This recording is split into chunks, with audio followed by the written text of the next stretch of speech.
Welcome to the Flynn Brothers podcast. I'm John. And I'm Jimmy.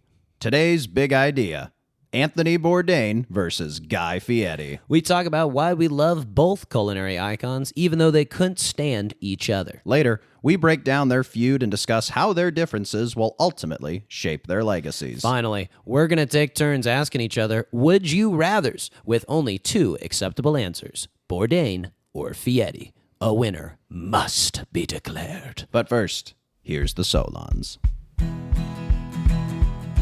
Oh yeah. Oh yeah. Oh yeah. Oh yeah. Oh yeah. Oh yeah.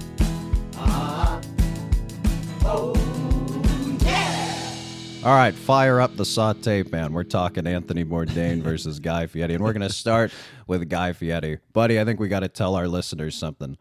We love Guy Fieri, and we are not ashamed to admit it, right? No, right. We love him. Unabashedly, unashamedly, unironically, we love Guy Fieri. Even though, I feel like people have come around on him in recent years. It used to be really popular to hate on him, but we just love him. And I think the main reason we love him is everyone's main reason. And there's three of these reasons. They're diners, they're drive-ins, and they're dives. It's one of the greatest food shows of all time, is it not? Absolutely. It's a catalog of the greatest restaurants in America. Not from a sort of Michelin perspective, but from a down home, it's on the corner. Hey, you come into town, you got to try this place. Look at me, I'm already sounding like Guy Fieri. They're just really all owned. A lot of them are owned by immigrants or people who are like, yeah, I was a waiter, and then the guy who used to own this place sold it to me, and I did my own thing. I was a firefighter for 30 years. You're just meeting all of these really interesting American stories, and Guy Fieri just seamlessly slides in to every single environment. There's never been an episode where he looks awkward. He gets along with everyone, right? And I just think, Triple D has gotten so big now that the Food Network has dedicated the entire Friday television schedule to Triple D. Triple D basically plays 24 hours a day. When we come home from work on a Friday, boom, Triple D, it's on. If we're cooking in the background, whatever, you just got Triple D on. It's all-time great wallpaper television, mainly because the food that is getting made, too, are all just like, we're slathering it in gravy, Guy, or, oh, we're throwing some bacon on this burger, or here's some Thai dish you've never heard of that they're making in Anchorage, Alaska. You're just going all over the world while still being in the United States. And whenever you travel, whenever we travel, you look up, what are the Triple D places? If you're going to Portland, Oregon, or you're going to Milwaukee, what are the Triple D places in Portland, in Milwaukee, right? You're always looking for these places because it's going to be like good, solid food. It's going to be reasonably priced, and it's going to have Guy Fieri's graffitied logo on the wall of the restaurant, right? The stamp of approval. Which it's almost like a Where's Waldo of America. Johnny Appleseed. Yeah, exactly. Like these just great restaurants. You put that stamp, though, on a restaurant and the business, doubles, triples, quadruples, goes through the roof. He's just basically making people's dreams come true. He walks into the kitchen and says, God, I see why everybody loves you guys. You guys are so awesome. Oh, this food, it's so dynamite. Your grandma's recipe, it's better than anything I've ever eaten. It's just, what a good guy. On the other side of the coin, there's Guy's other big show, Guy's Grocery Games, which I at first did not want to watch. For those who do not know, it's basically Supermarket Sweep meets Chopped. It is a food competition show where people go shopping for groceries and then cook based on those groceries. And the games, Guy is sort of this... how would you describe his role on the show? Jester King. Yeah, he's this Jester King. He rules it. It's his grocery store, but he comes up with these little games and makes people play them. Look, it's not a great show. It's very formulaic. I think if you could ding Guy for one thing on the television he's created, it's pretty formulaic. Like every episode of Triple D is the exact same.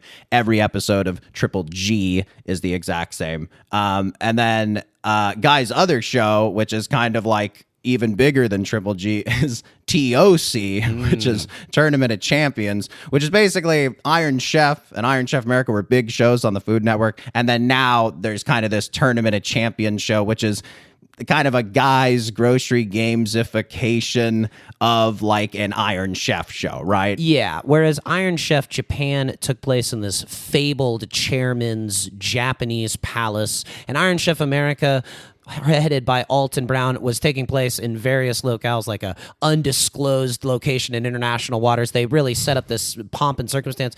Tournament of Champions just does away with all of that. You can see that it's built on a cheap set out in like either Glendale or Burbank or Santa Rosa, perhaps, to be closer to where Guy lives. Yeah. But it's chief innovation, which I think is the one time Guy really breaks from formula, is instead of judging contestants' food in front of them, where they have to nod along as people are saying it's undersalted or, not cooked through or overcooked. They got to take their licks and pretend like they're not dying on the inside. Thank you, chef, as you can see like veins bursting in their forehead. Right. Instead, they're back in their trailers watching a feed of this. They're on their knees. They're screaming at the chefs for misinterpreting what they're doing, or they're like weeping because a fabled culinary icon is saying that, this risotto is the best thing they've ever had.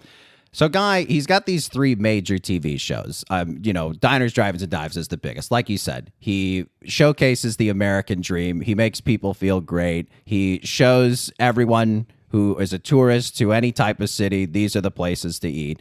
But I think beyond just the work he does in the food industry, Guy just is kind of a good dude. Like, there's been so many stories about him, like how much he does with charity. Like, he has his own foundation. He volunteers like with people with disabilities. When there were a ton of wildfires up in Northern California, I think Guy grew up in Humboldt and then lives in Santa Rosa, so he's a big NorCal guy. He helped raise money and cooked for the wildfire victims. I think during COVID, he cooked and raised a ton of money for like restaurant employees who were displaced by COVID. He's just kind of a good dude, isn't he? Yeah, I'd say you'd call him a net positive on the world, and it really isn't that close. He, Diners, Drive-Ins, and Dives makes people a ton of money. He's extremely charitable. He makes television that, frankly, you can watch with anybody. Yes. I think Diners, Drive-Ins, and Dives is one of the last truly safe shows that you can put on and everyone can enjoy. You could learn any age, any race, anything. Like, you could put on and just people would be like, oh man, look at that pulled pork sandwich, right? It's like, okay, maybe, if you're a vegetarian, only some of the episodes are good for you. But anyway, I think we were talking about how Guy has people who are against him and don't like him. And to me, it kind of boils down to just a very superficial reason.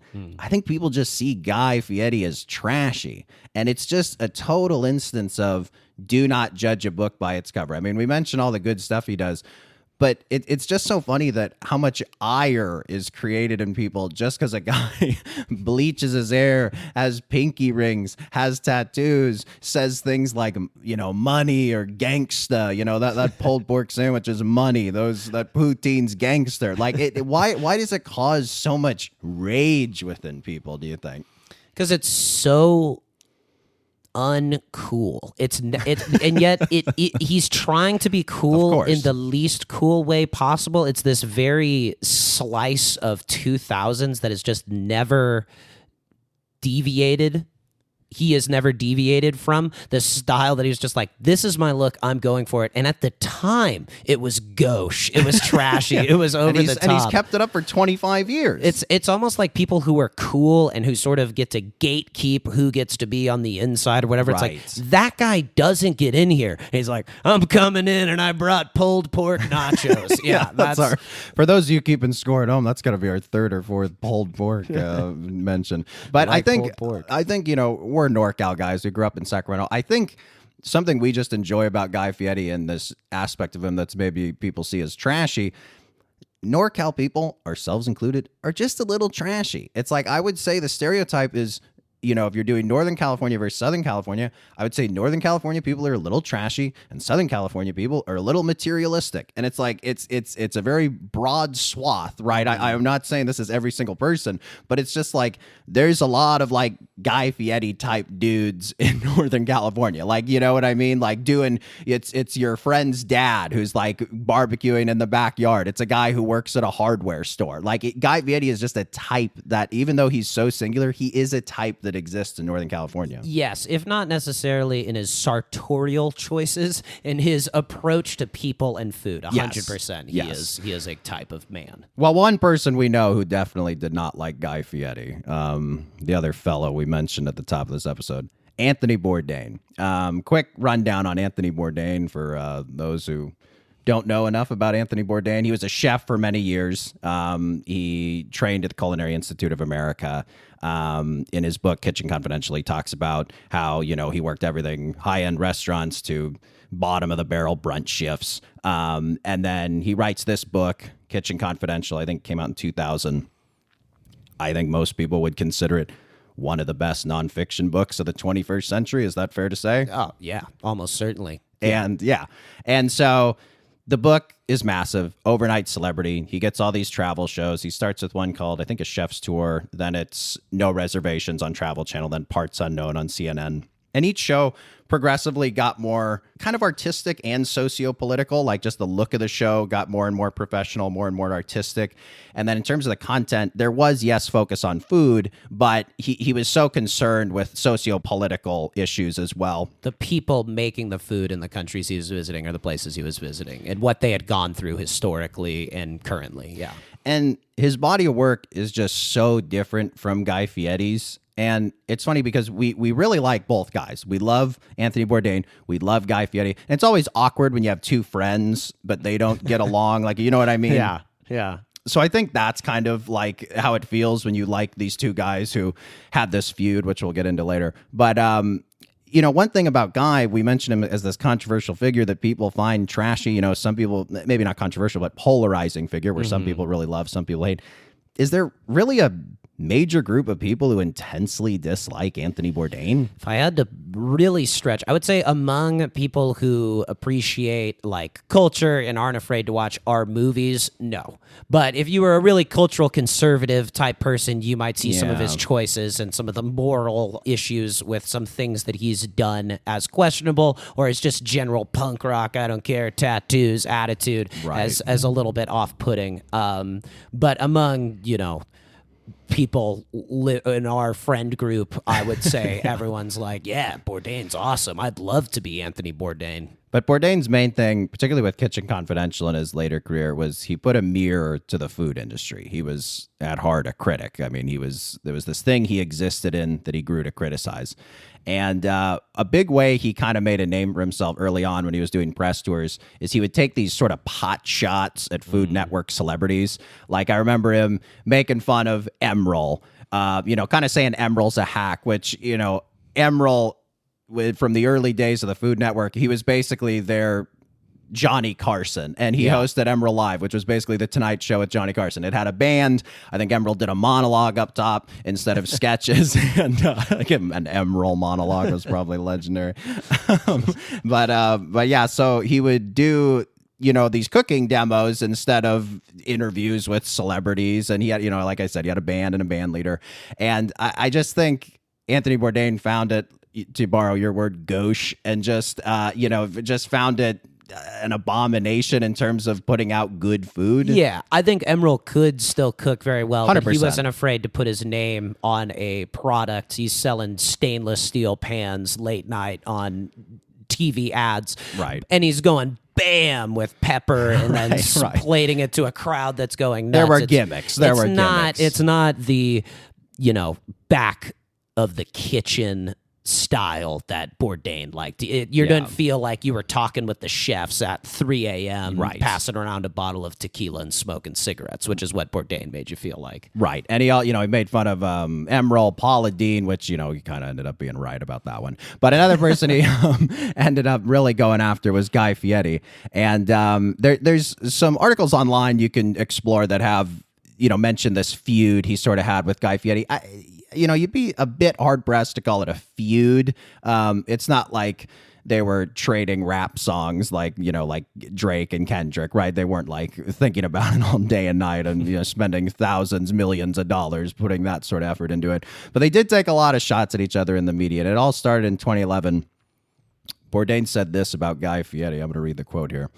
He said, quote, "I look at Guy Fieri and I just think, Jesus, I'm glad that's not me. You work that hard, and there's not a single show of yours that you'd want to sit down and say, hey, I made that last week. Look at that camera work. It's really good, huh? I'm proud of what I do. Which is really mean. Oh, yeah. I mean, I think, I don't know that he spent every waking minute shaking in a rage at Guy Fieri, but it's just a human thing where you as far back as kindergarten, as far into the future as being at the retirement home, there's just some people you meet and you're like, they're just against everything I stand for. There's just something in my reptile brain that tells me I do not like this person, right? The funniest part, to make a transition and a comparison perhaps, of the roast of Larry the Cable Guy Yes. is when Greg Giraldo screams, "Why are you so popular?" Yes, it's yes. not even a joke. No. He's genuinely upset, and it's so funny because I think people would say Greg Giraldo is someone very much in the Bourdain school of, I'm an artist, I'm tortured. Yes. Larry the Cable Guy is very much Guy Fieri. I got a formula, and I give the people what they want. Yes, and I yes. think that these two archetypes of people are just destined to go at it till the day they both die, Yeah. till the day that their legacies and their fans have petered out. There will always be these sort of arguments.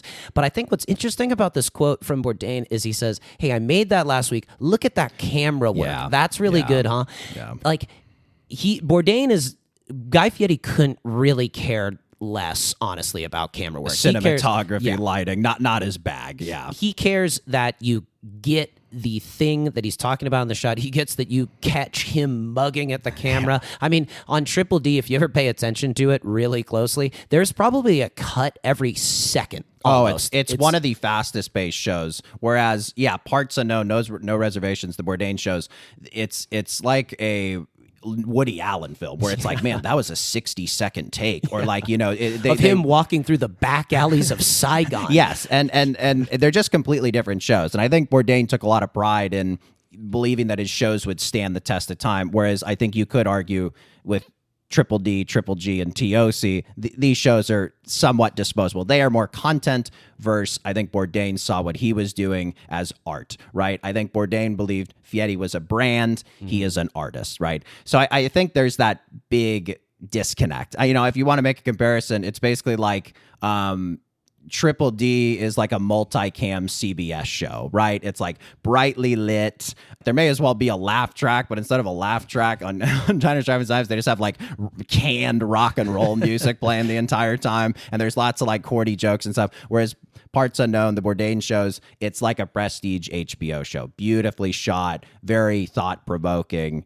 Is that an apt comparison? I think so. I would even maybe say that Guy Fieri is almost like a precursor to a lot of the internet food stuff that you see now. There's a lot of people who I would say are basically doing a Guy Fieri ripoff online. Yeah. And they're also trying to cut open like big, greasy sandwiches with like egg yolk running down and stuff like that, which I think is sort of in the Guy Fieri style, even if that isn't really necessarily what you see. So do you think, on Triple D. do you think it's more like Triple D and Guy Fieri's approach to food is more food porn, whereas Bourdain, it's more like a love letter to food, right? It's just a different, intimate approach to food. Yes, 100%. I agree with that. But I think, even beyond the TV shows, they're opposites, right?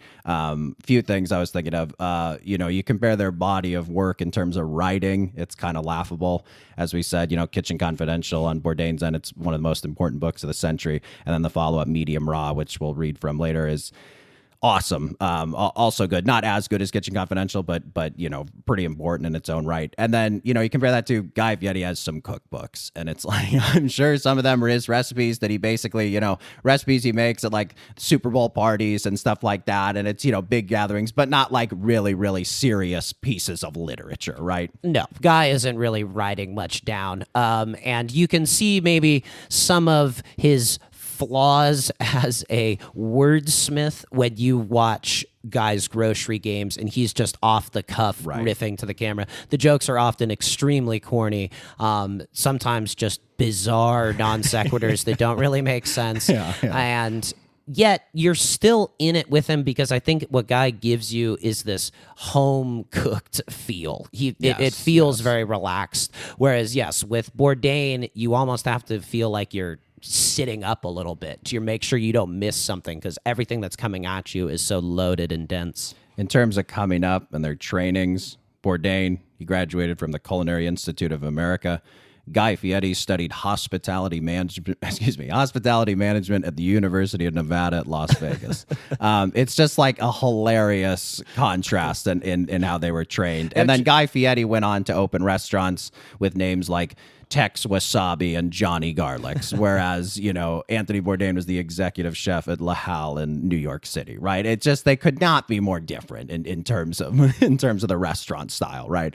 Bourdain, his big overnight success was Kitchen Confidential. For Guy, it was the show called Next Food Network Star, which was spoiler alert, Guy Fieri was the only Food Network star that came out of Next Food Network Star. And Guy Fieri keeps some of them employed with jobs as judges on, Guy's grocery games. But Guy Fieri's the biggest celebrity to come out of that show. It was sort of an American Idol for the Next Food Network star. Right? He's the Kelly Clarkson. He's of the Kelly food Clarkson. Television. There have been others, but there's no even Carrie Underwood. I don't even know if there's a Reuben Stutter. Is he the one him or Clay Aiken? Who won? Was it Reuben? I think it was. I think Reuben won. Yeah. I gotta double check that. And then another thing I thought too, their names are opposites. Like Guy Fieri is everyman. It's Italian, and then Anthony Bourdain is very like highbrow French. Like even their names capture who they are. Yeah, it's interesting too that I know Anthony Bourdain goes by Tony to a lot of people, but that isn't his like writing name. Right. Almost like if he was Tony Bourdain, it'd be too much of a Guy Fieri type of guy. I could see Guy Fieri being named Tony Bourdain, maybe. He'd say it Bourdain or something like that. Although he does do the Italian pronunciation, the Fieri, which is the only like affect of like fanciness that Guy presents. That's like, how you can sniff out a fake Guy Fieri fan when you hear someone say, "Oh, I love Guy Fieri." I'm just like, no, you don't. Yeah, you said do the R. Oh, you do. Name 5 episodes of Triple G. yeah.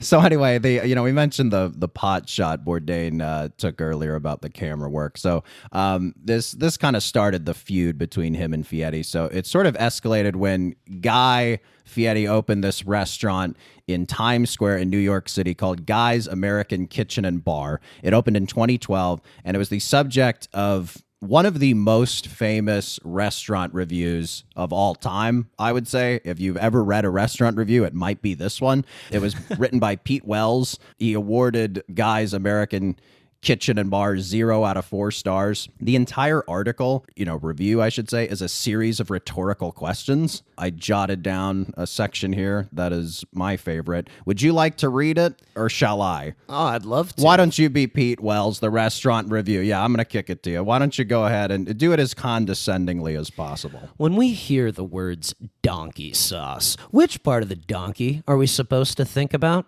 Is the entire restaurant a very expensive piece of conceptual art? Is the shapeless, structureless, baked Alaska that droops and slumps and collapses while you eat it or don't eat it supposed to be a representation in sugar and eggs of the experience of going insane? So I think, hindsight being 2020, over the top, an over the top reaction. I think this was 10 plus years ago. It was a time where it was very popular to make fun of Guy Fieri. There's a bit on another podcast, The Press Box, that they do, America's Softest Target, where they, it's like the who's the easiest person just kick down and insult and rip apart. And back then it was Guy Fieri. And this is just an example of America's Softest Target, where it was just, there wasn't going to be much pushback. A lot of people found it funny. And, we can speak personally to this. We did not go to Guy's American Kitchen and Bar, but growing up in Northern California, we did go to Guy's restaurants, Tex Wasabi's and Johnny Garlic's, which have since folded. It's worth mentioning. Yeah. Before we move on, I think there is something that is, to Pete Wells' credit here, it is rude, but there is something wonderful about something being so objectionable and so bad. There was an article by Jeff Weiss about Post Malone at Coachella where he similarly was just eviscerating something. Right. Sometimes there is something nice about a critic just absolutely going to town in a hater-fueled just... Part of us enjoys it. But back to the point, we were speaking about our personal experience going to Tex Wasabi's and Johnny Garlic's. Those were two, as I mentioned, they since folded, but they were two restaurants in Northern California, and they were very similar to Guy's American Kitchen and Bar from what I've seen from the pictures. They have on the walls hot rods, and, it's all bar food like wings, and, they play like Metallica and stuff, and it's very Guy Fieri. And, to quote Pete Wells's review where he mentions donkey sauce. For those who don't know, donkey sauce is Guy's, what would you call it, signature sauce. Yeah, it's sort of a mayo-based. I think it's kind of an aioli type thing. Yeah. But it has one of the most unfortunate, least appetizing names you'll ever hear. Yeah, and I think the reason why these Guy Fieri branded restaurants don't work is because without Guy to hold it all together, all of these things are just sort of hack and cringe. Right. They're not stuff that you would think cool separate from Guy. Like muscle cars and electric guitars and Sammy Hagar aren't that cool to the hip people in America. You There are need people Guy. who- If Guy was there and you were there with him, it would work. But without him, you're just like, what am I doing here? Why am I eating kicking nachos and donkey sauce? You know what I mean? It all makes sense if Guy's there. Without him, none of it does. For those who have had the fortune of going to the Burbank airport, Guy Fieri, food-wise, owns the Burbank airport. Basically, every single food item you buy at the Burbank airport is Guy Fieri sponsored. I believe the bar is named after him. There's a restaurant. There's a little sandwich cart. I believe it's called Guy's Sandwich Joint. And it's not a sandwich joint. It's a refrigerator full of plastic-wrapped turkey sandwiches growing staler by the second. So we love him, but it's like these critiques, I think, are fair. It's like Emerald, he won't put his name on anything. He is a capitalist. He knows how to make $1 and a cent. And you just got to live with that if you love him. He's a brand, he's a businessman, and at the same time, it's a lovable business. Yeah. Here were Bourdain's thoughts on Guy Fieri's American bar, kitchen and bar, whatever the hell it was called, opening up in 2012. He said, quote, "I'm fascinated by the Guy Fieri Terror Dome they just opened up. 600 seats, something like that. 600 seats and a gift shop. And all of these poor diners, drivers, drive-ins, and whatever douchebags waddle in there. First of all, he single-handedly turned the neighborhood into the Ed Hardy district, which I'm a little pissed off about. Really quick to jump in. I find it hilarious that he's kind of taking this like New York elitist, anti-gentrification, anti-neighborhoods changing. The restaurant went in Times Square. Times Square was already the Ed Hardy district. It was it's such a wacky, insane tourist trap of a place. It's not like you're going to compromise the integrity of Times Square, right? No, I don't think so. Maybe there's some off streets that Bourdain knows about way back when he was a starving chef in New York that have changed. But I think it's this reaction to a sellout, a gigantic thing entering. And the word I think that's funny in here is I'm fascinated by. Like he's not even really upset at it. I would almost describe his reaction to it as like my reaction to the Cybertruck, where it's just like, there's something about it's wrong. It's so wrong and it shouldn't be on the road, but it's just, I got to look at it. What is this thing? It's American. That's what it is. So later that year, there was actually a roast of Anthony Bourdain, and we get Guy Fieri's first sort of comeback to Anthony Bourdain. Before we read this quote, it's worth remembering that, all matter of public record, Anthony Bourdain was a longtime heroin addict in his youth. And so in this quote by Guy Fieri, you will hear him make reference to that. And this is also within the context of a roast. Yes, that's also important. This isn't him just off the cuff. This is a roast. A lot of people, at roasts, no limits. That's the rule, right? I would also argue it's unlikely Guy Fieri himself wrote this, but he delivered it. I'm sure a comic came up with it. But anyway, Guy Fieri said at the roast of Anthony Bourdain to Anthony Bourdain, quote, "Anthony, I got to ask a question. Why do you hate me so much, brother? Is it because you went to a fancy culinary school and I didn't? I hear you're the only one in class who did most of his cooking with a spoon and a Bic lighter." Oh, God. So clearly, for those unfamiliar with how to administer black tar heroin, you crumple it up on a spoon, you add a little liquid, and then you heat it up with a Bic lighter. That's what he's making reference to. Yeah. It's really, it's mean, of course. Yes. It's insensitive now that that's out of the way. It is on a syllable by syllable level, almost as tight It's a good joke, as a yeah. joke as you can get If to. you were the comic who, at the time, maybe you emailed it, maybe last gasp of the fax machine, you faxed it over to Guy Fieri, you were probably like, that's a good joke. That's a good Cooking joke. with a spoon and a Bic lighter just rolls off the tongue. It hits hard at the end. It's got that cellar door poetry to it. You doesn't have to it? think about it for a half a second before you know what he's talking about, and then you're like, "Oh my!" I'm sure the reaction was just like a guy dunked at Rucker Park, like just. So on Guy's end, it's a very succinct, tightly written, almost cat skills style one-liner. This is Bourdain's response, which, overwrought would be a generous way of putting it. But this is Bourdain's response, talking about Guy Fieri. The man, the legend, the guy who just dropped a 500-seat deuce into Times Square. Look at this thing. Look. It's like TGI Fridays and Nickelback giant stadium, and out came this. Who put the money up for this? What are you, 48, 49? Are you pushing 50? Which begs the question. When will you start to de-douche? Are we going to gradually segue to a more age-appropriate attire?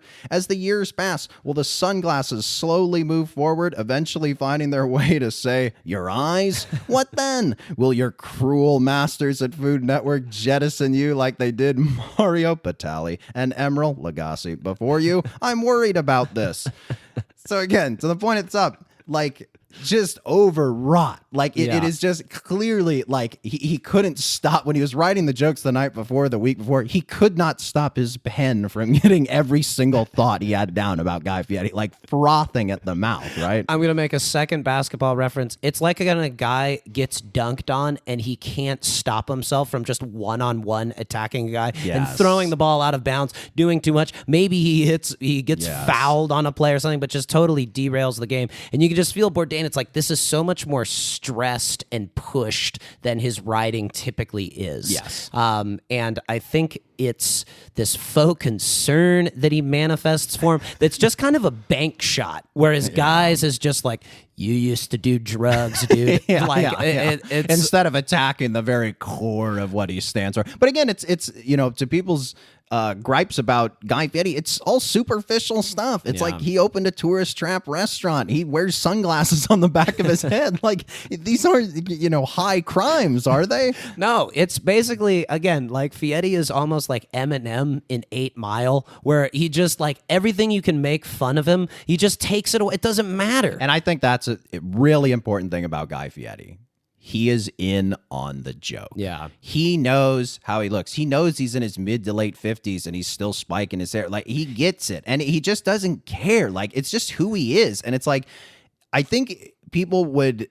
Well, the reason people relented and are kind of now accepting him is it's like when he first came on the scene, it's like, God, look at this guy. He is a flash in the pan. But here he is 25 years later. He's wearing the same Ed Hardy t-shirts. He has the same tattoos. He has the same pinky rings, the same sunglasses on the back of his head, the same bleached hair. And it's just sort of like, throw up your hands. This is who the guy is. You accept him or you don't. And we do accept him. We love him. Yeah, America has voted. Guy Fieri is in. We want him forever. We don't want him to go away.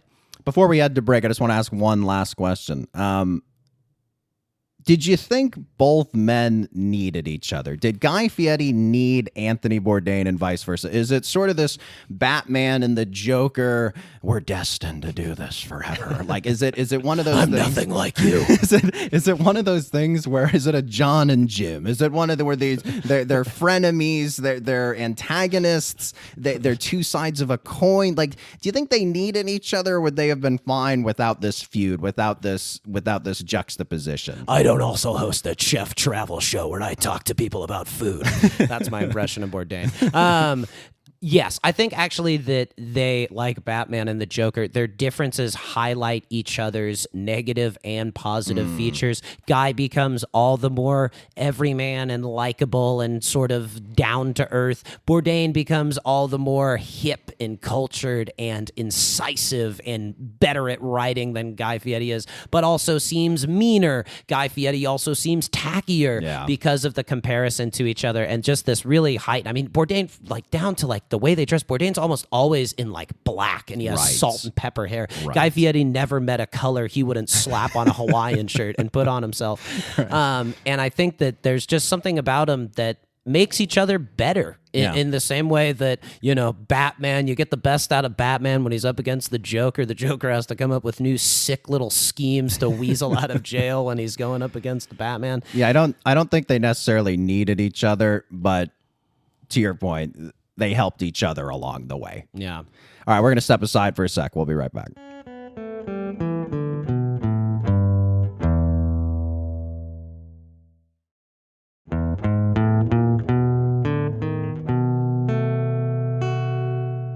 And we're back. All righty, so we're going to wrap. Hold on. Before we go on, there was one question I wanted to ask. There's a point in the Bourdain thing where he asks, when are you going to de-douche? Right. Where he is calling Guy Fieri a douche. Is Guy Fieri the douche or is Bourdain the douche? Who is the douche between them? Yes. They are both the douche. I think, you know, it's, again, this superficial versus deep-seated. Like, Guy is superficially douchey. Yeah.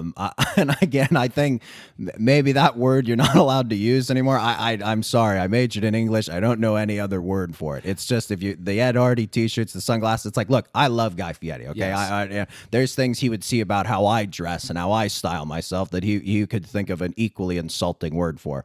But it is like he I mean, it's just like, I think most people see it as like a lack of shame. There's a shamelessness to it, to the appearance.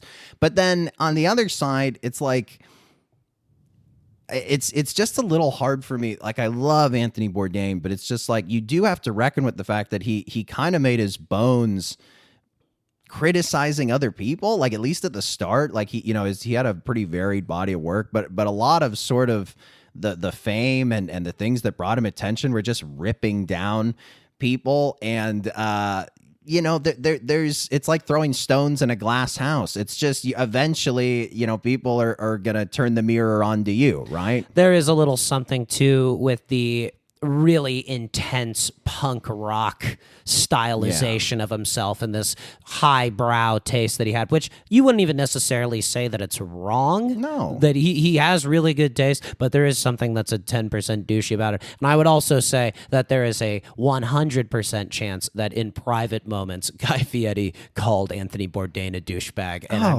Bourdain obviously called him that in public. Dude. But when they were drinking at dinner parties in the privacy of their own home, a couple drinks in them, and someone brought up, what do you think, Anthony Bourdain? What do you think of Guy Fieri? It's how you talk about your enemies in private, man. It's just what you do. So anyway, fast forwarding to 2015, this is sort of the last word on the feud. There was a GQ profile written by Drew McGarry. Great writer. Yeah. Second that. yes, he is. Thank you. And if you ever get a chance to look at his work, But he wrote a profile of Guy Fieri, and he talks about his reaction to Anthony Bourdain criticizing other people. Guy says, quote, "I don't like him making fun of people, and I don't like him talking shit. It's just, what are you doing? What is your instigation? You have nothing else to fucking worry about than if I have bleached hair or not? I mean, we should tell our standards and practices. We're going to have a few bleeps in this episode. If you have any complaints, please send an email to flynnbrospod@gmail.com. But yeah, I think that just kind of sums it up. It's just like, why are you making fun of people? And to me, the big comparison here, you mentioned Larry the Cable Guy and Greg Giraldo. To me, this Guy Fieri thing, it reminds me a lot of Adam Sandler, where it was like 10, 15 years ago, America's softest target. It was really easy to make fun of Adam Sandler. Oh, his comedies suck. Oh, they're not that funny. Oh, he doesn't try that hard to make movies. Oh, he just likes shooting these movies in exotic locations so we can go on vacation. And it's just sort of like, when you step back, it's like Sandler's last 5 years have been incredible. Like two great comedy specials. Like Gems is a brilliant performance. We really like Hubie Halloween, right? And Instant classic Halloween The last movie. 5 years have been really great. And like, I remember like Mark Maron talking about how he made fun of Adam Sandler years ago, and then he saw Adam Sandler backstage at something, and Adam Sandler basically said what Guy Fieri said to Anthony Bourdain, just like, what's your problem? Like, what's your instigation? And it's why I think Sandler's never done the WTF podcast. And it's just, you know, if you take pot shots at people, it's the risk. It's going to come around to bite you. I think, too, there's something, maybe they don't even really realize that who they're criticizing is another human being. Yeah. You're almost criticizing this Object for consumption. That It's just people- that's what you yeah. are on TV as a celebrity. You're just something we consume, right? Yeah, yeah. And I think that you lose a bit of your humanity when you become a brand or as much of a celebrity as Fieri and Sandler did. And I also think that they don't even maybe necessarily think that they even hear the criticism. No, it's like something that you're no. whispering to your friends behind your Yes. back. But if the other kid heard it, you'd be like, oh, dude, I'm sorry. I didn't mean that. I was just, I don't know, trying to look cool. But in it's front of this everybody. it's this naivete where it's like, oh man, like they're so famous, they're not even going to pay attention to this quote. And it's like, again, bringing basketball into it. There, you know, you could be the smallest blog writer in the world, and you could write something negative about a major NBA player, and they're going to know about it. They will sometimes pretend at press conferences they don't know about it, but they know exactly what it's talking about, right? So if there's like a negative thing written by the press, like say Bob Johnson writes a negative thing about LeBron James, they'll often, the NBA player will do this thing in the press conference where it's like, yeah, I read something in the paper by Bob, what's his name, right? And they're like, we know you read it. We know you know his name. We know, you know, you could quote it, because it's like everyone is susceptible to feeling vulnerable if they're criticized. And, you know, when I read Pete Wells's scathing, condescending, rhetorical question-heavy review of Guy's Restaurant, it reminded me of just those reviews from 10, 15 years ago of Adam Sandler movies, where it's like, you know, Jack and Jill and Blended, and, you know, maybe they're not for you, but it's just like, stop treating them like they're Citizen Kane. Like he's trying to make 13-year-old kids laugh. And it's just like, evaluate it from that perspective. Do not evaluate it from he's trying to make the next great American masterpiece. And I think he's serving an audience that isn't necessarily who the critic belongs to demographically. You know who was disappointed by Uncut Gems? A lot of people who loved Adam Sandler's Netflix movies. Exactly. Like they thought they were going to sign up for some easy laughs. Right. A nice Ridiculous Six. Yeah, exactly. Yeah, we're going to get to go to Hawaii on TV and see Jennifer Aniston, and that wasn't what they signed up for. So yeah, there is these different ways of serving an audience that some people do not like serving. Like they almost aren't happy unless certain people don't like them. Yeah. And I think with Bourdain, it's sort of interesting that was sort of how he positioned himself. And I'm sure he was expecting way more blowback than he got from the stuff that he put out, which everyone was just like, wow, this is really excellent. But it's interesting to see, too, the reappraisal of Guy Fieri. Like, you know, we always laugh because you'll see often Guy Fieri at All-Star Weekend chewing on an unlit cigar, which I just think is so hilarious. And again, continuing the NBA player analogy, Guy Fieri's current contract with the Food Network is 3 years, $80 million. Is that not an NBA contract? Like, are those not the exact terms of an NBA contract? Chewing on an unlit cigar is what I imagine Michael Jordan does when he's not allowed to light one in a restaurant or something to that effect. Exactly. And you know, so I think at the end of the day, like a lot of the criticisms, they just feel like superficial and mean, don't they? Yeah, yeah. I mean, he's not, as we've said, he's a good guy. He's a man who does good things and, you know, raises up other chefs, raises up other people who own small businesses. And yeah, it's just criticizing him for his outfit and his bleached hair and his sunglasses, a little like yelling at Santa, hey, nice red suit, fat ass. Yeah, it's like all Santa's trying to do is spread joy. It's just like you're making fun of him because he's wearing a red suit and This he's is how chubby. I look. This is how I've always looked. Yeah. But, you know, another thing I do find interesting for how different Bourdain and Fieri are, you know, I think you touched on this a little earlier, their fundamental similarity is, you know, they had extremely similar jobs. They were chefs traveling around the world talking to people about food.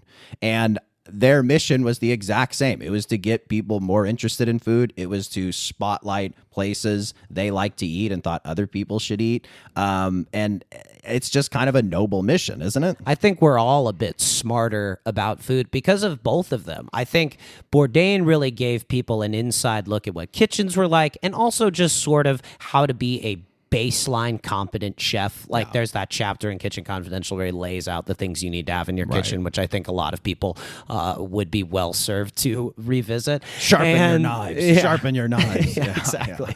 And Guy Fieri, I think you can almost get through osmosis just by watching Triple G and Triple D. You can figure out what foods go together. That's true. If you're just like watching That's something, true. it's like, oh wow, they put gochujang in that barbecue sauce. That's a great idea. Like things like that, where it makes you more food literate. It makes you want to cook more and explore grocery stores, explore your own kitchen more. Demystifies these dishes that are, famous in cities. And yeah, it's just, he really did, I think both of them did, but Guy Fieri maybe less appreciated how much he's raised people's consciousness about food.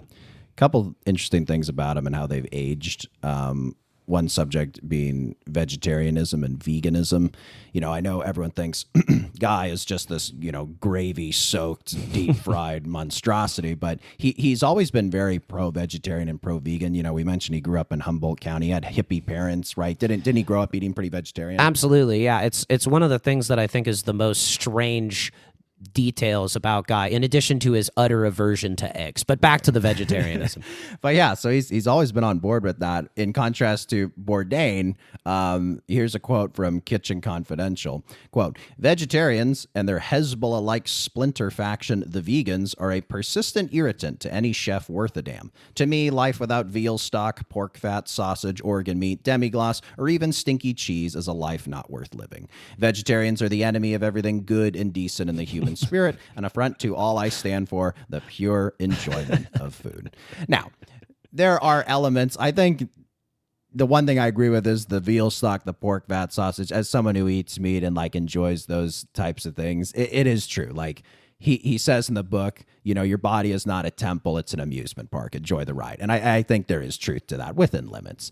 But, you kind of get the sense that if he was still alive today, he maybe would have walked back some of that stuff. It's like I have a girlfriend who's, has to be gluten-free, has celiac disease. I'd hate to think, Bourdain would want to throw her in the gulag, her dietary chewing her out. restrictions. Yeah. You know what I mean? Yeah, I think it's also he's adopting a character here. Sure, I think that the version of Kitchen Confidential that comes across at Bourdain is a slightly heightened version of himself. I mean, I think whereas we've criticized, or not criticized, but said that Guy Fieri is a brand, Bourdain, too, in a way, secretly is a brand in the same way that Fieri secretly is an artist. Yeah. If you've ever watched an episode of Triple G and they're doing some frozen food winner chicken dinner battle and there's 3 chefs and there's an open area, Guy Fieri will just start cooking whatever the challenge is, and he'll usually finish it in less time than his competitors and do a better version of the dish. The man can cook. The other thing Guy does better than anyone in the entire world is taste a dish and break down exactly why it is a good dish. Like his breakdowns, which are a staple at Triple D, huge bite of a burger, the crisp of the lettuce, you got the fried onions in there, the bun, it's soft, but it doesn't get soggy. But what's really making it sing? Those fried onions. Stuff like that. Exactly. He's just so good at breaking down why something tastes good. It's all the imitators can't do that. And I've really never seen any of his contemporaries do it as effectively. Not even close. When he's doing it, it's like watching Slash play guitar. Yeah. It's just like, this is what you were born to do. Yeah. Just swap the top out for some backwards facing Oakleys. Couple, another thing about them and how it's aged. Guy, he's been married almost 30 years. He has his sons Hunter and Ryder. I think those names. Do with them what you will. A really nice thing about Guy Fieri is his sister passed away from cancer, and Guy Fieri adopted his nephew, right, the son, and. Again, in addition to the charity and all the great stuff, Guy is just such a great guy. But to make this a little more humorous, one thing he has been doing is he is very desperate to have his older son, Hunter Fieri, become a major part of his television empire. And if you watch Guy's Grocery Games, Hunter is sort of his co-host / sidekick. And Hunter's like my age, so it's like, I kind of want to root for the guy and like hope he does well. But Guy is so incandescent with charisma, and by contrast, Hunter is just a black hole of charisma. Yeah, God bless him. I really wish him all the best, but he is terrible on television. When he is talking, you are almost always cringing. He has been on television for probably close to a decade, including spot appearances on Triple D and on Triple G. He's a real, you know, feature of the story. He is supposed to be. The problem is he's just the jester. But Guy Fieri is the jester king. There's no room for another jester. They've never figured out what Hunter's role is. There's no conflict. There's no contrast in the relationship. They need something where it's like, it's Guy's store. Guy owns the grocery store. And Hunter, they'll sometimes cast him as this bumbling employee, which I think is pretty good. Other times as mischievous, but they just haven't figured out his character. Like he's power hungry. I think also it comes down to just their looks are too similar. Yeah. And Hunter is just a toned down version of Guy. Because they still have the goatee. Yes, he has spiked hair and the goatee, but they're not bleached. He wears only one pinky ring instead of two. His chain is less big. His shirts are not quite as flashy. He has designer shoes, but they're not as cool as Guy's. And it's just, he needs to like become a surfer guy or like he needs some other look. Get us in that room, Food Network producers. We're desperate to pitch our ideas. Because we love Guy Fieri's shows, and we know that Hunter Fieri is going to be a recurring feature. He's part of the package. Yeah. Guy's a family man, so we get it. We get family in business. Maybe the final point on this, and the reason why it doesn't work, is because Hunter is just a kid who loves his dad and thinks he's awesome. And Guy is a father who really appreciates that his son loves him so much and has taken such an interest in his work. And so there isn't any sort of... It doesn't make good television. No. The exact opposite of that is Succession, which was a great television show, right? So it's like, that just goes to show you. But in contrast, so Bourdain, you had 2 marriages, 2 divorces. At the end of his life, had a very controversial and complicated relationship with Asia Argento, the actress. And, in the Roadrunner documentary, which, did you see that? The Bourdain documentary about, him at the end of his life. Yeah.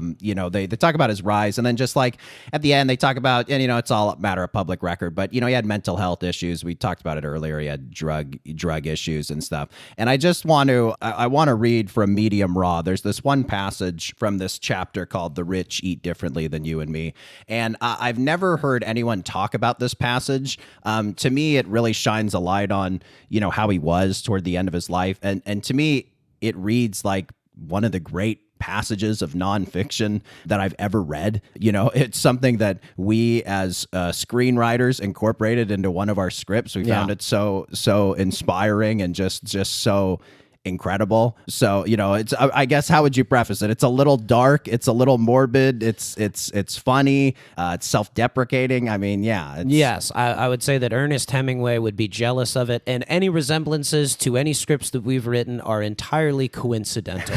Yeah, I forgot that. Thank you to our lawyer who just gave us that post-it note. All right, cool. So this is from Medium Raw, the chapter, "The Rich Eat Differently Than You and Me." I was holed up in the Caribbean about midway through a really bad time. My first marriage had just ended, and I was, to say the least, at loose ends. By loose ends, I mean aimless and regularly suicidal. I mean that my daily routine began with me waking up around 10, smoking a joint, and going to the beach, where I'd drink myself stupid on beer, smoke a few more joints, and pass out until mid-afternoon. This to be followed by an early evening rise, another joint, then off to the bars, followed by the brothels. By then, usually very late at night, I'd invariably find myself staggeringly drunk, the kind of drunk where you got to put a hand over one eye to see straight. On the way back from one whorehouse or another, I'd stop at the shawarma truck on the Dutch side of the island and, as best as I could, shove a meat-filled pita into my face, sauce squirting onto my shirt front.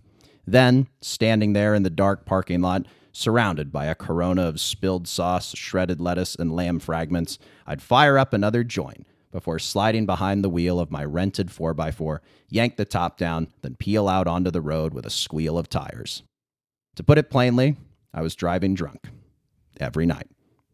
There is no need to lecture me, to tell me what might have happened.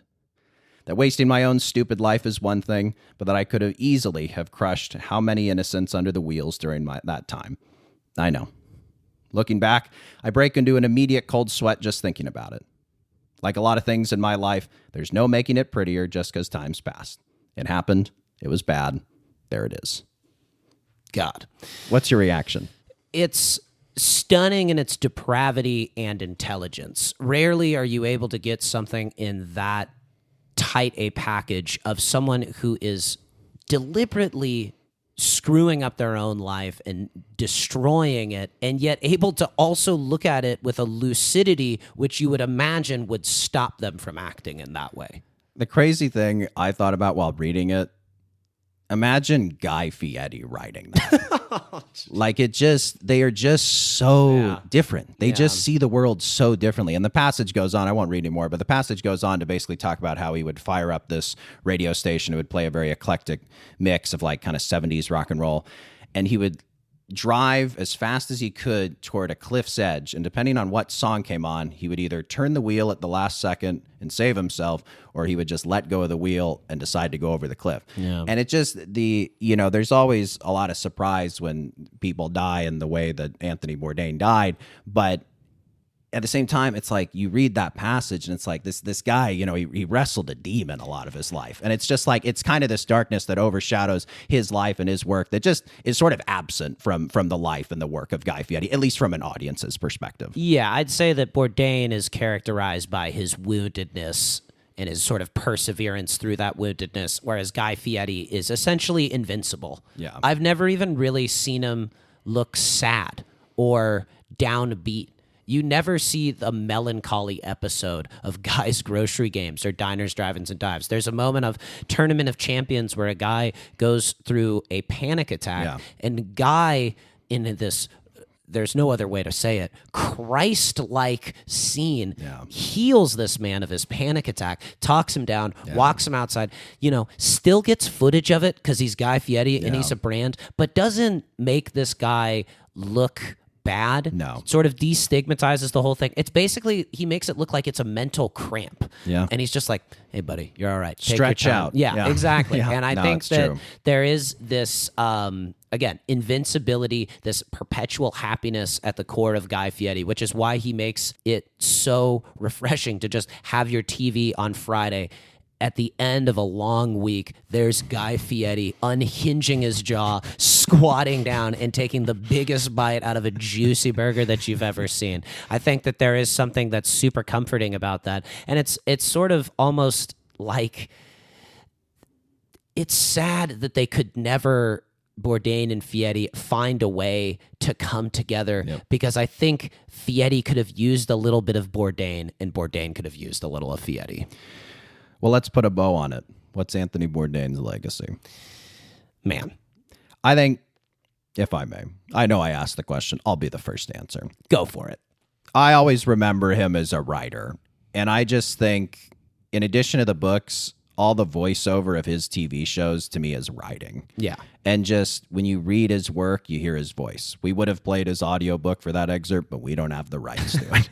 Right? Like he had a one-of-a-kind voice, both on the pen and from his vocal cords. Like that to me, he just was a voice. And he was a guy who lived life pretty hard and had some inner demons, but just was a total rock star.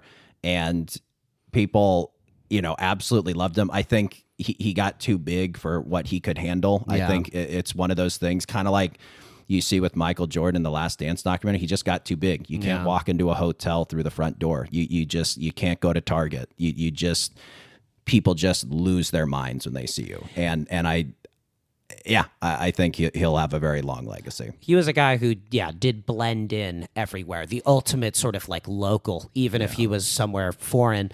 That was a place he'd never stepped foot in. He just sort of still fit there. And when you become that famous, you lose that ability. And I think that's what he liked more than anything, was just to be able to blend into the fabric and be in the background with all of the truly authentic people. In addition to, being a fantastic chef, there's probably never been anybody who wrote and cooked those two skills as well as he did. Yeah. As well as being an auteur, like his show, you could tell how much of it he put into himself. I'm sure he was constantly pitching ideas for the way that it would come across and the way that it would be presented. If he didn't write those monologues and the narrations, it was obviously heavily influenced by his style. I'm sure he's crossing things out and making it. He had such control over everything, except sort of, sadly, his self. And I think maybe the one thing you would perhaps ding on him is some of the writing, particularly like the Guy Fieri takedown or whatever, is a little bit overwrought, maybe seeming from our current point of view. And there's aspects of medium raw. That chapter is excellent. There's some times where you can kind of feel him treading water a little bit. So I think that those are maybe the critiques, but they're really, really minor critiques. A bit mean-spirited, perhaps, in his criticisms of stuff, but because he was just so opinionated. And I think there's something that's really worth respecting about somebody who's going to plant their flag somewhere and just say, this is what I think, and you can deal with it.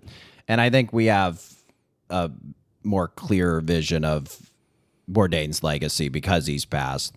So now we got to turn to Guy Fieri and imagine a day in which Guy Fieri is no longer with us. And I ask you, what will Guy Fieri's legacy be? God. Well, I can tell you the first thing that's going to happen. I will say this. I will cry on the day that Guy Fieri dies. Wow. Because every restaurant that he went to in America, that he changed their lives, funded their kids' college funds. I'm getting misty just talking about it right now.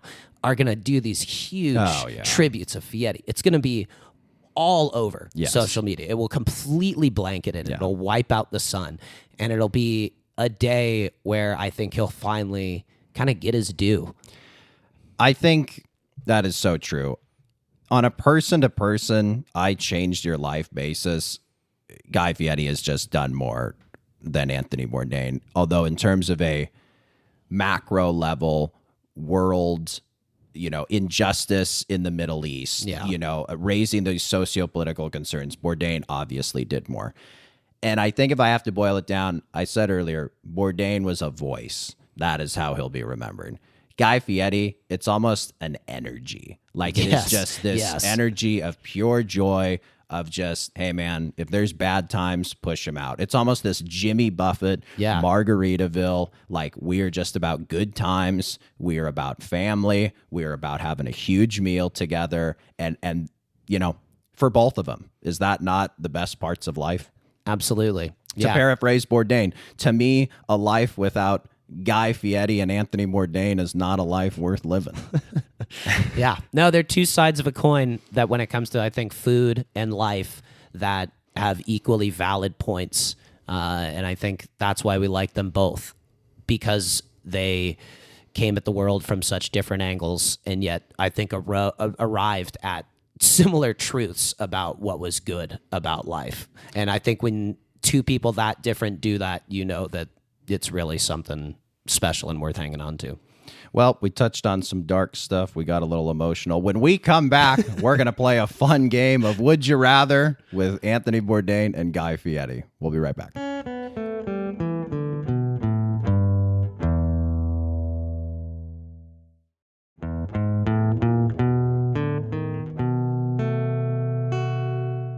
All right, we're going to play a game of Would You Rather, and the only acceptable answers are Bourdain and Fieri, or I should say. Anthony Bourdain or Guy Fieri. They're your only two options, okay? We've both come up with Would You Rather questions. A winner must be declared. You said it at the top of the pod. A winner must be declared. You gave the must a lot of zhuzh. We love them both. Why don't you go first? All right.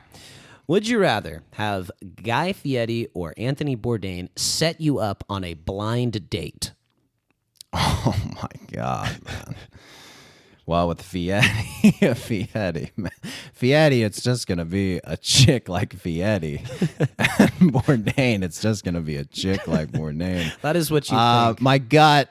Oh, Lord. Well, here's maybe a caveat. I feel like a blind date in this day and age, I've been put on one, Sure. Is a favor that you are doing to this person. So Okay. who is the type of person that Anthony Bourdain would be doing it? It's almost impossible. I can't even imagine Anthony Bourdain setting me up on a blind date, so I'll just say Fieri. Fieri. Okay, good. All right. What would, okay. Do I have to choose now? Should we just do, I guess we'll just do whoever is receiving the question will Yeah. answer. All right, cool. Yeah. It's because otherwise, if you're asking it, you got a bias. All right. Yeah, you should never ask a question that you then immediately answer. Yeah. I should take that advice sometime. All right. The very simple one. Who would you rather have cook you a meal? Fieri. I think I would enjoy the experience more of it. I would feel almost intimidated by Bourdain, but that is a really difficult one because I do think Anthony Bourdain is maybe a better chef. Oh, God. If I was to say my last meal, I would think perhaps Bourdain. But if I'm just talking about a regular old... Well, if it would be your last meal with Fieri because you'd have a heart attack after eating trash can nachos. All right, You're right. Maybe I'm... Oh, God, I can't go back. I have to take my Fieri. first All right. get. Go for it. All right, here's the next one. Help you move. I think I'm going to say Bourdain. I think Bourdain, it would be less fun, the process of it, but I think it would go faster. Like with Fieri, like you'd hold up like a bobblehead. You'd be like, whoa, dude, what's the story with this bobblehead? You'd be like, it's a Chris Webber bobblehead. I used to play on the Sacramento Kings. The Kings, I'm from NorCal. And we were talking. It's like, hey, we're supposed to be moving. Whereas Bourdain's cigarette hanging out of the back of the mouth, pickup truck. We have a few beers on our drive over to Goodwill. It would go a lot faster. So I'm going to go with Bourdain. Good. Okay. Who would you rather go on a road trip with? Boy, that's tough because I would say Bourdain, you would maybe go more interesting places. However, the conversation in the car would maybe be a bit more of a downer. I would probably, and then Fieri though. You're in the Camaro. Yeah. But the whole time he's saying, hi, I'm Guy Fieri, and we're rolling out looking for America's greatest diners, drive-ins, and dives. I do think you could have some really interesting, introspective conversations with Bourdain. So maybe I'll pick Bourdain on that one. Yeah. All right. Cater a wedding. Who would I rather have cater a wedding? Well, I think the cooked meal, you went with Fieri. I would have said Bourdain. Catering a wedding, it's definitely Fieri. He just, any big party thing, I think you want to lean Fieri. He just, he knows how to take care of a big group of people. That's right. I think you got to give it to him. Okay, this one, I'm curious to hear your answer. If you were a lady, who would you rather have sex with? Who's a better lover? I mean, Bourdain talked about going to the brothels, and Fieri, I imagine being a fairly monogamous man. Yeah. I'd have to imagine if it's just a one night shag, pure pleasure of the flesh. It's probably Bourdain, Bourdain. despite the cigarette breath. Well, Fieri, what's his? Never mind. Cold pork That's one of my breath. questions later. I'll right. tease that. Who would you rather have pick a movie to watch? Wow. Well, I would say if it's Bourdain, it's going to be like 70s, like Marty Scorsese, like Taxi Driver or, Raging Bull, something like that. If it's Fieri, it's probably Dumb and Dumber or a Will Ferrell comedy. Maybe the original Transformers. Yeah. I love Shia LaBeouf. Whatever happened to him? Look at the Camaro. Isn't there a Camaro in it? I'm a cinephile, God, man, it's who are you watching with? If you watch the 70s movie with Bourdain, you have a thought-provoking discussion afterward. With Fieri, you're just laughing your tush off, rewinding it, repeating the lines. I got to split my vote. Give one to each. Will's keeping score. Yeah, I got to give one to each. I just think it really just depends on the mood. Sometimes you're in a comedy mood. Sometimes I got to split it. I'm sorry. If you're splitting the vote, then I feel like I got to do that for the meal. But fine, this is okay. We're splitting the vote. Split the vote. Whatever. All right, My turn. your turn. Who would you rather be compared to? Wow. Someone says you know who you remind me of? Guy Fieri. Or you know who you remind me of? Anthony Bourdain. Yeah, I think it's Bourdain. Yeah. I think Bourdain is the person he's a little bit like Pagliacci, the clown, where it's like, except it's everybody wants to be him and Bourdain Right. doesn't want to be himself. Whereas Pagliacci, it's, you go see him, but doctor, I am Pagliacci. I didn't do enough. People hopefully already know People that can joke. Google that. Yeah. But yeah, Bourdain is like, I think in terms of effortless cool. Oh, yeah. Like almost nobody has been on his level. I mean, he almost makes Obama look square, and that's like the smoothest dude that's ever lived. Yeah, that's so yeah, you'd rather be compared to Bourdain because there is something to. I think people also want to affect the. I'm going to be careful here. The issue, the depth that is implied by just the struggles that Bourdain went through, I think make him more interesting and make you more interesting as a person if you feel that way. I don't think as many people go through that, and I think there's been a little bit of maybe a fetishization of the type of stuff that Bourdain went through that it is not pleasant to go through at all. Yeah. But yes, I think he's just this really captivating, cool You'd want to be swaggering compared guy. to him. All right, you want to yeah. be compared to him. I got you. Yeah. Okay. Both of these men were quite wealthy by the end that they died. So, who would you rather be your landlord? That's awesome, man. See, my gut instinct is they'd both be chill if I missed rent on the first day. Guy, don't worry about it. And Bourdain, it's like, hey, man, like I miss rent all the time. I'm a secret socialist. It just, who would I rather have as a landlord? Who do you think's gonna fix a leaky faucet quicker, or at least get somebody to fix a leaky faucet God, it's hard. Oh boy, God, I don't even know where to begin. Fieri. I have no argument. I just say Fieri. I think Bourdain, he would have like one of his buddies do it. I know a guy in Hell's Kitchen who fixes sinks, and it's like my sink's still screwed up. Whereas Fieri's like, I hired this company, very, very. They outsource guys who are just getting out of prison. Yeah. They hire people with disabilities. It's like, man, guy, I'm happy to pay for that service. So yeah, I'll go with Fieri as my landlord. A little more cheerful, maybe, when I'm paying him the rent, as opposed to Bourdain just kind of grabs the check. Getting the sleep out of his eyes, cigarette dangling from his mouth, ash on a wife lover tank. Yeah. All right, my turn. I had sort of gestured at breath earlier. Whose breath would you rather smell? It's almost a dentistry question.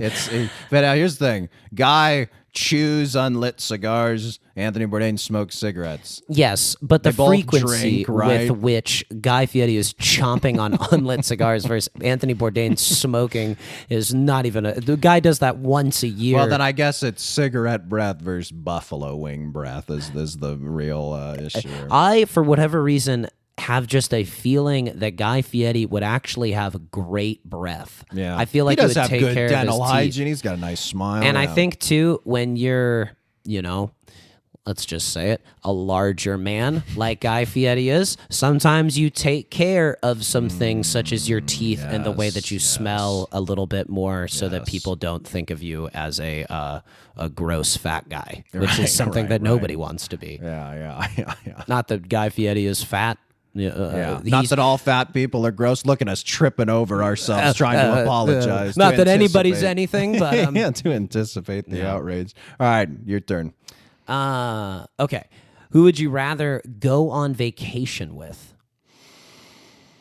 Slightly different from the road trip. Can I ask where we're going on vacation? Boy, that's a good question. It's some of these, the lack of specificity, it's tripping me up. I'm splitting the boat because they get to choose where you go on vacation. Oh, golly. So for Guy, I'm probably it's saying Cabo Cabo with Guy, and then Bourdain, it's somewhere exotic. Southeast Asia. Yeah. Oh God. So would I rather have a tapeworm or fall down drunk at Senior Frogs? That's basically what you're Those asking are the me. questions. Yeah. I guess Fieri. It'd be more of like a fun, cut loose vacation. Bourdain, you'd feel like you're kind of doing homework. It's like, man, we're getting up at 6 a.m. We're walking. Although, heck, man, he was going to the brothels and ripping J's. Yeah, he knew how to have a good unwind time. a bit. Yeah. Yeah. I'll take Fieri though. All right. Fieri. I feel like a lot of these are quite close calls. Yeah, they are. I thought a lot of them it would just be really gut instinct. We'd know, but yeah, a little closer than I would have thought. All right, this is my last one. Go back to your years in college. Who would you rather have had as a roommate? And I'm assuming that this is the college version of them, or is it? Yeah, it's the adult It's not version? adult. They're not a 50-year-old man living with a college student. Yeah, what do you? Yeah, that's college age. Them. God, what did Guy's hair look like? Guy must have been a pretty fun time considering he went to UNLV and studied hospitality management. Although from what I remember reading about Bourdain, he also seems like a pretty good hang. Yeah. Boy, you'd really... There's just no way you'd get as many chicks as Bourdain. Oh, I know. Yeah, it's true. That's true. Yeah. Which is a major consideration in He's like, I need the room tonight. And you're like, I'm going to go hang with Guy. Yeah, Guy seems like he would be the chiller best friend, whereas Bourdain is the dorm legend. Yeah, it's maybe like, that was Did you it. hear what he did last Friday? Yeah. He's got 6 chicks pissed out now. And you're like, oh, yeah, he's Yeah, a cool he's roommate. Cool guy. Yeah. I took a few of those girls on dates. Yeah, I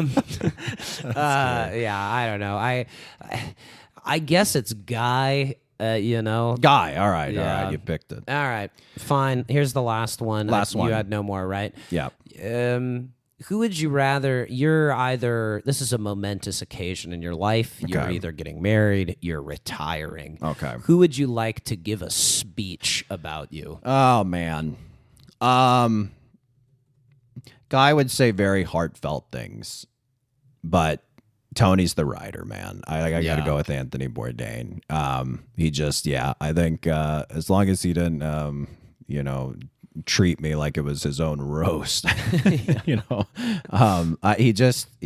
I read some of his quotes, man, like just that excerpt earlier. It's just the guy could just write. Like he was such a good writer. So you'd know yourself better after you would, the speech. you would. And whereas Guy is just like, Jim's a hell of a dude. Yeah. Remember that weekend we had in Cabo? Senor Frogs, to fall down drunk tequila. Yeah, it was just, it would be very sweet. It'd be very sentimental, heartfelt. But yeah, I think Anthony Bourdain, his speech would probably make you tear up a little. So I'm going to go with Bourdain. Do we have a final? We do have a final tally. Okay, great. Well, see, Did I cheat on one of them? You did cheat. And if you're allowed to cheat, then I should be allowed to cheat. For the meal, we had it. I said Fieri, but you did convince me that it's Bourdain Bourdain is a better choice. So it was 7-6 I think, in favor of Fieri, but now it looks like one's being added. One is being added To Bourdain. So one is being added to Bourdain. We said a winner must be declared, and unfortunately we've had a tie, and unfortunately that is all the time we have, ladies and The gentlemen. winner is the listeners. So please subscribe, comment, and leave a rating for this podcast. You can send questions, comments, or big idea suggestions to our business email, flynnbrospod@gmail.com. Thank you to our producer, and tonight he was our scorekeeper, Will Slade, and we will see you next time on the Flynn Brothers podcast. Buddy, take care. Take care, buddy.